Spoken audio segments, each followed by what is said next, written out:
یہ بارے دو رائے میرے سامنے آئی نے، دھیان نہ سن لو. آخری گل، بعض اہل علم آندے نے چونکہ اونٹ وڈا جانور ہے تو یہ حصے بھی زیادہ نے، لہٰذا نبی کریم صلی اللہ علیہ وسلم کی طرف سے 3 قسم کے جانوروں کی اجازت ہے. بسم اللہ الرحمن الرحیم. سامعین ناظرین، آج کا ہمارا اہم سوال ہے قربانی کے لیے کون سا جانور بہتر رہے گا؟ ایسا کون سا جانور ہے جس کی قربانی کرنا افضل ہے، اور ایسا کون سا جانور ہے جس کی قربانی جائز نہیں؟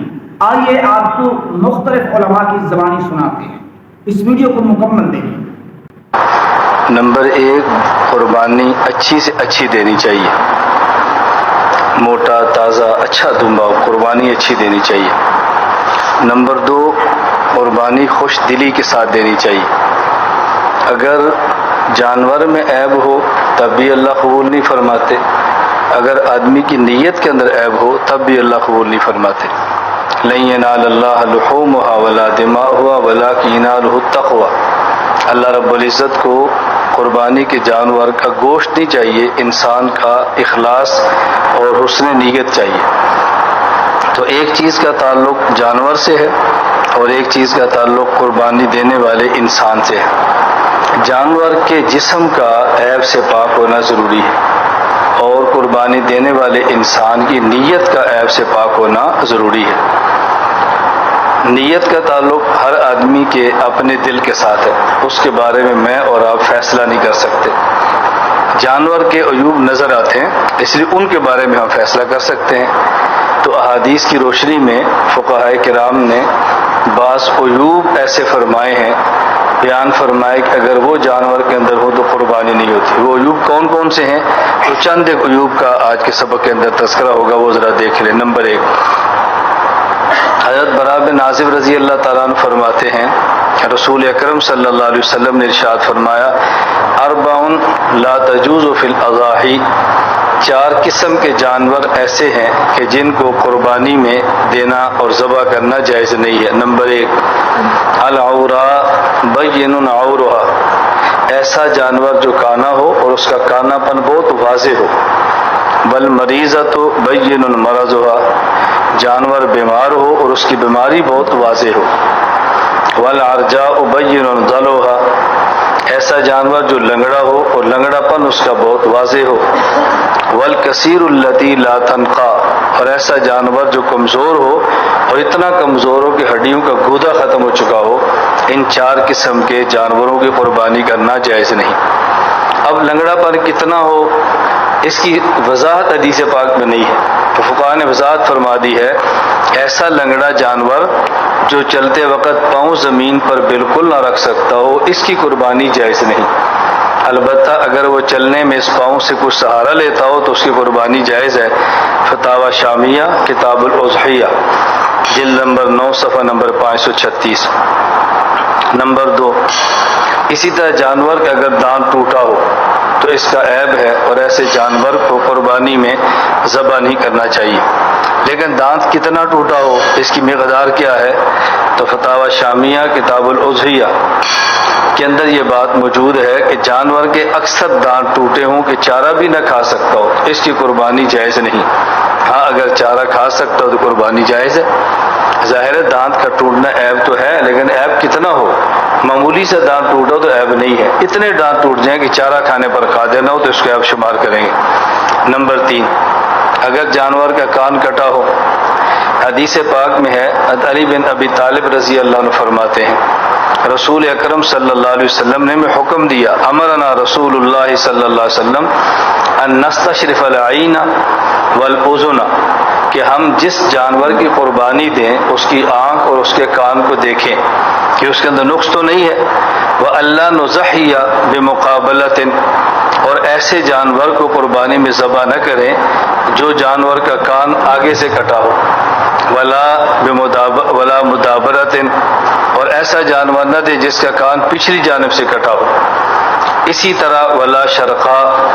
ایسا جانور قربانی میں نہ دیں کہ جس جانور کے کان پھٹے ہوں. اسی طرح ولا خرقا. ایسا جانور کہ جس کے کانوں میں سوراخ ہو، اس کو بھی نہ دیں قربانی میں. اب ایسے سوراخ کتنا مراد ہے، پھٹنا کتنا مراد ہے، اس کی تصریح حدیث پاک میں نہیں ہے. تو فقہاء کرام نے وضاحت فرمائی ہے کہ اگر کان کس حد تک کٹا ہو، فتاوی شامیہ کتاب العضیہ میں ہے، جس جانور کی پیدائشی طور پر ایک یا دونوں کان نہ ہوں یا کان کا تیسرا یا اس سے زیادہ حصہ کٹا یا چرا ہو تو اس کی قربانی جائز نہیں۔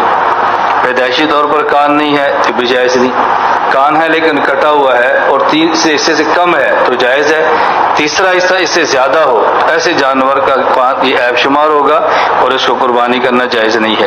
نمبر 4، اگر کسی جانور کا سینگ ٹوٹا تو اس کا حکم کیا ہے؟ سنن طحاوی کے اندر روایت موجود ہے، العیوب التی لا یجوز الہدایا والضحایا، ایسے عیوب کی جن کی وجہ سے قربانی کرنا جائز نہیں ہے۔ حضرت حجیہ بن عدی فرماتے ہیں، اتا رجل علی، ایک شخص حضرت علی رضی اللہ عنہ کی خدمت میں حاضر ہوا، فسالوا عن المکسورۃ القرن، اور اس نے پوچھا ایسا جانور کہ جس کا سینگ ٹوٹا ہو قربانی جائز ہے یا نہیں؟ تو آپ نے فرمایا جائز ہے، کچھ حرج نہیں ہے۔ اب اس سے معلوم ہوتا ہے کہ سینگ ٹوٹا ہو تو قربانی جائز ہے علی کے ارشاد سے، لیکن اس کی وضاحت کیا ہے جو فقہا نے فرمائی، اگر جانور کا سینگ تھوڑا سا ٹوٹا ہو، اس طرح کہ اس کی جڑ نہیں اگتی، تو ایسے جانور کی قربانی جائز ہے، اور اگر سینگ سارا ٹوٹ جائے یا جڑ سے اکھڑ جائے، ایسے جانور کی قربانی کرنا جائز نہیں ہے۔ نمبر 5، اگر جانور کی دم کٹی ہو، اعلاء السنن میں علامہ ظفر احمد عثمانی رحمۃ اللہ علیہ نے باب ما لا یجوز تضحیتہ بہا وما یکرہ کے اندر نقل فرمایا ہے، اور فتاوی عالمگیریہ جلد نمبر 5 صفحہ 368 میں ہے، اس میں یہ دیکھ لیا جائے کہ دم اگر تہائی سے کم کٹی ہوئی ہو تو قربانی جائز ہے، اگر تہائی یا اس سے زائد کٹی ہوئی ہو تو قربانی جائز نہیں۔ جس طرح کان میں تہائی حصہ دیکھتے ہیں تو اس طرح دم کے اندر بھی تہائی حصہ معتبر ہوگا۔ نمبر 6، اگر کسی جانور کا تھن خراب ہو تو اس کے بارے میں کیا حکم ہے؟ الموجم الاوسط للطبرانی حدیث نمبر 3578 میں یہ موجود ہے، حضرت عبداللہ بن عباس رضی اللہ عنہ ارشاد فرماتے ہیں، لا یجوز فی البدن العوراء ولا العجفاء ولا الجرباء ولا المستلمۃ اتباؤها، لا یجوز فی البدن العوراء، ایسا جانور جو کانا ہو قربانی میں کرنا جائز نہیں ہے، ولا العجفاء، بہت زیادہ کمزور ہو اس کا بھی قربانی میں ذبح کرنا جائز نہیں، ولا الجرباء، پورے بدن پہ خارش ہو، خارشی جانور اس کا بھی ذبح کرنا جائز نہیں، ولا المستلمۃ اتباؤها، اور ایسا جانور کہ تھن کٹے ہو اس کی قربانی بھی جائز نہیں۔ اب تھن کی مقدار کیا ہے؟ فتاوی عالمگیریہ میں ہے، گائے یا بھینس وغیرہ کا ایک تن خراب اور باقی 3 ٹھیک ہو تو قربانی جائز ہے۔ نبی کریم صلی اللہ علیہ وسلم کی طرف سے 3 قسم کے جانوروں کی اجازت ہے، ایک اونٹ، دوسرا گائے اور تیسرا بکری۔ اونٹ میں اونٹنی بھی شامل ہے، اور گائے کے ساتھ بیل، بھینس، بھینسا، اور بکری کے ساتھ بکرا اور دمبا اور دمبی وغیرہ، بھیڑ وغیرہ، یہ سب اس میں شامل ہوتے ہیں۔ اونٹ کم از کم 5 سال کا، گائے کم از کم 2 سال کی، اور بکرا، بکری، دمبا، دمبی کم از کم 1 سال کا ہونا چاہیے۔ لیکن بھیڑ کا بچہ اگر 6 ماہ کا ہو اور اتنا فربا ہو، کسی ایسی نسل کا ہو کہ دور سے دیکھنے میں سال بھر کا لگے، تو اس کی قربانی شرعاً جائز ہے۔ باقی کسی جانور کی کم عمر ہو جو نصاب ایک عمر کا مقرر کیا ہے تو اس کی قربانی نہیں ہوگی۔ یہ بھی یاد رکھیں کہ جانور کا عیب سے پاک و صاف ہونا ضروری ہے، تو جب بھی آپ جانور خریدنے کے لیے جائیں تو ذرا ترتیب سے اچھی طرح اس کو چیک کریں، مثلا اس کی ناک دیکھیں کٹی ہوئی نہ ہو، اس کے دانت دیکھیں ٹوٹے ہوئے نہیں ہونے چاہیے۔ اگر جانور بہت خوبصورت ہے، اچھا فربا ہے، ایک آدھ اس کا دانت ٹوٹا ہوا ہے تو چل جائے گا، خلاف سنت قربانی ہوگی لیکن بہرحال ہو جائے گی۔ فقہا نے فرمایا کہ اتنے دانت جو ٹوٹے ہوئے ہوں کہ خود چارہ نہ چبا سکتا ہو تو اس جانور کی قربانی نہیں ہوتی۔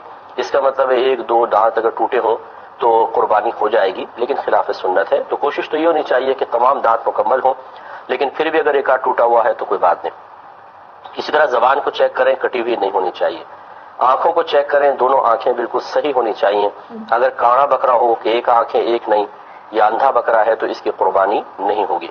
تو ذرا تھوڑا سا اس کی اس طرح آنکھ کے قریب لا کے یوں کریں، اگر وہ آنکھ بند کرتا ہے تو اس کا مطلب ہے کہ اس کی آنکھ ٹھیک ہے، ورنہ ہمارے ہاں تو ماشاءاللہ ایک سے ایک ماسٹر لوگ ہیں، قربانی یہ بکرے کی آنکھیں بعض اوقات ضائع ہو جاتی ہیں، اس میں نکلی آنکھ فٹ کی ہوتی ہے، تو یہ پتہ چل جائے گا اگر نکلی ہوگی تو حرکت نہیں کرے گا، چاہے آپ کتنی آنکھ کو آنکھ کے قریب کریں، تو یہ ضرور چیک کر لیا کریں، بعض اوقات دھوکا ہو جاتا ہے۔ کانوں کا مسئلہ یہ ہے کہ اگر کسی جانور کے پیدائشی کان نہ ہو تو یہ ایک عیب ہے، اس کی قربانی نہیں ہو سکتی۔ ہاں بڑے چھوٹے سے کوئی فرق نہیں پڑتا، بعض بکرے ایسے ہوتے ہیں جو چھوٹی نسل کے ہوتے ہیں، ان کے ٹیڈی بکرے شاید کہتے ہیں، چھوٹے چھوٹے سے کان ہوتے ہیں تو کوئی مسئلہ نہیں ہے، بہت لمبے کان ہوں یا چھوٹے ہوں دونوں چل جائیں گے، لیکن مکمل طور پر اگر پیدائشی طور پر نہیں ہے تو پھر نہیں ہوگی۔ اور اگر کان ہیں اور کٹے ہوئے ہیں تو اس میں دیکھا جائے گا اگر کان اتنا کٹا ہے کہ 1/3 یا اس سے زیادہ تو اس کی قربانی نہیں ہوتی ہے۔ مثال کے طور پہ 3 انچ کا کان ہے اور 1 انچ کٹا ہوا ہے تو یہ 1/3 1/3 جو ہے وہ کٹا ہوا کہلائے گا، یا اس سے زیادہ ہے تو اس کی قربانی نہیں ہوگی، لہذا اس سے کم کٹا ہوا ہے تو ہو جائے گی۔ بعض اوقات ایسا ہوتا ہے کہ جانور بہت ہی اچھا ہوتا ہے اور تھوڑا بہت کان میں کچھ خرابی ہوتی ہے، یا جیسے یہ ریوڑ کے ریوڑ لے کر آتے ہیں تو بطور نشانی بعض اوقات کان میں سوراخ سے کر دیتے ہیں چھوٹا سا، تو اس کی قربانی ہو جائے گی، اگرچہ خلاف سنت ہے، مکروہ قربانی ہے، لیکن وہ کراہت اتنی زیادہ نہیں ہے کہ خرابی پیدا ہو، بہت زیادہ خرابی پیدا ہو، تو ایسے جانور کی ہو سکتی ہے، لیکن اچھا ہے کہ پورا کان ثابت ہو تو بہت ہی بہتر ہے۔ اس کے بعد سینگ چیک کر لیں۔ سینگ میں اور کانوں میں ایک بنیادی فرق یہ ہے، اگر پیدائشی کان نہ ہو تو قربانی نہیں ہوگی، لیکن اگر پیدائشی سینگ نہ ہو کسی کے تو قربانی ہو جائے گی، اس کو عیب نہیں شمار کیا گیا، کیونکہ سینگ ایک اضافی چیز ہے اور کان باقاعدہ ایک جسم کا عضو ہے، ایسا جو عضو ہے کہ جس کی وجہ سے حسن پیدا ہوتا ہے اور جانور یا انسان مکمل ہوتا ہے۔ سینگ ایک اضافی چیز شمار کی گئی ہے تو اس لیے وہ زینت کے لیے گویا کہ کہہ لیں آپ، یا خاص کسی ضرورت کے لیے، جیسے جانوروں کو بعض کو اللہ تعالیٰ نے سینگ دیے تاکہ وہ اپنا دفاع کر سکیں۔ تو خلاصہ کلام یہ ہے کہ پیدائشی سینگ نہ ہو تو ہو جائے گی۔ اب اگر سینگ ٹوٹ گیا، مثال کے طور پر ٹوٹا ہوا ہے، تو یہ دیکھا جائے گا اگر جڑ سے ٹوٹا ہوا ہے تو پھر اس کی قربانی نہیں ہو سکتی، چاہے ایک ہی ٹوٹا ہو۔ ہاں اگر جڑ سے نہیں ٹوٹا، اوپر سے ٹوٹا ہے تو اس کی قربانی ہو جائے گی، مگر خلاف سنت ہوگی۔ تو بعض اوقات یہ ایسا کرتے ہیں کہ جانور کے سینگ کاٹ کر اور اوپر سے اس کو گھس دیتے ہیں، گول سینگ کر دیتے ہیں، تو ایسے جانور کی قربانی بہرحال ہو جاتی ہے، اور بکثرت ایسے جانور منڈی میں آئے ہوتے ہیں، خصوصاً گائے وغیرہ جو ہیں وہ اس طرح کی ہوتی ہیں، تو ان کی قربانی ہو جاتی ہے لیکن خلاف سنت ہوگی۔ قربانی کیڑی اونٹ دی افضل ہے، گاں دی افضل ہے، تمبے بھیڑ دی افضل ہے، بکرے دی افضل ہے، مینڈے دی افضل ہے؟ یہ بارے 2 رائے میرے سامنے آئی نے، دھیان نہ سن لو۔ آخری گل، بعض اہل علم آندے نے چونکہ اونٹ وڈا جانور ہے تو یہ حصے بھی زیادہ نے، لہذا یہ اجر و ثواب زیادہ ہے، یہ اپنی جگہ بات ٹھیک، لیکن نبی علیہ الصلوۃ والسلام نے ساری زندگی مینڈے کیتے نے تے 2 کیتے نے چھترے۔ ساڈے لوگ تے چھترا کرنا چھڈ ہی گئے نے، بکرے ہی زیادہ کرتے ہیں۔